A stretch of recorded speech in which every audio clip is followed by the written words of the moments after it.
ইতিহাস অনেকে পাঠ করেন, আর আমি অনেকগুলো ইতিহাসের সাক্ষী। এই সংসদে 3 নম্বর চেয়ারে আজকে যেখানে বসে রয়েছেন হাওলাদার সাহেব, মাননীয় সংসদ সদস্য, এখানে একসময় পূর্ব পাকিস্তানের মুখ্যমন্ত্রী জনাব আতর রহমান খান সাহেব 73 সালে বসতেন। তিনি বলেছিলেন যে মাননীয় স্পিকার, আজকে দেশে লাখ লাখ টাকার কথা হয়, এ শুনে আমার হৃদকম্প হয়। এটা কি বয়সের কারণে না পরিস্থিতির কারণে তা বুঝতে পারছি না মাননীয় স্পিকার।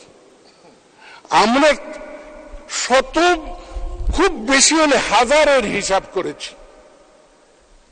তো আজকে আমার বলতে ইচ্ছা হয় যে মাননীয় স্পিকার, আমরা লাখ টাকা পর্যন্ত শুনেছি, এখন কোটি, মিলিয়ন, বিলিয়নের হিসাব দেখতে পাচ্ছি, এবং ট্রিলিয়নের কথা আমি বলছি না।